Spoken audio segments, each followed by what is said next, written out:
Welcome to our channel. Today we how to disable Etsy marketing emails easy tutorial step by step clearly. To disable marketing emails from Etsy, first, open your preferred web browser. Next, go to the Etsy website and log into your account.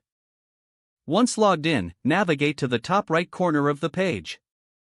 Click on your profile icon to open a drop-down menu.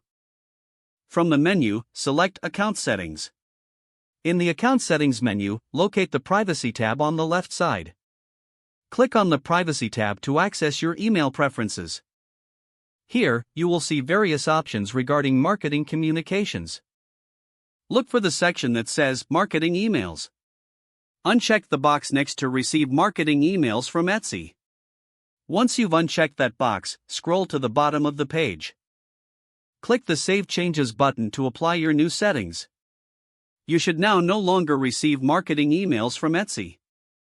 To confirm, you can check your email preferences again to ensure the box remains unchecked.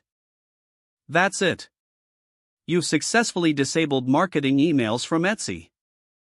If the page does not load, refresh the browser or try again in a private or incognito window. Make sure you are using the correct email address, then retype it carefully to avoid small typos. If your password is not accepted, use the reset option and create a new strong password you can remember. Check your spam folder for verification or security emails, then complete any requested confirmation steps. Enable two-factor authentication if available to improve account security and reduce unauthorized access risk.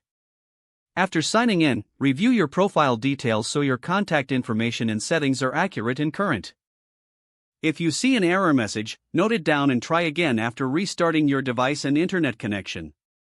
Log out when you finish, especially on shared devices, to keep your account and payment information secure. If the page does not load, refresh the browser or try again in a private or incognito window. Make sure you are using the correct email address, then retype it carefully to avoid small typos.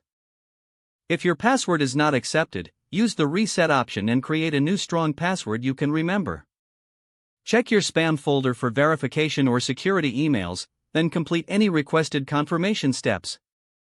Enable two-factor authentication if available to improve account security and reduce unauthorized access risk.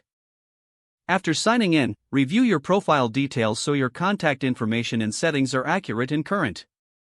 If you see an error message, note it down and try again after restarting your device and internet connection. Don't forget to like this video and subscribe to our channel for more step-by-step tech guides.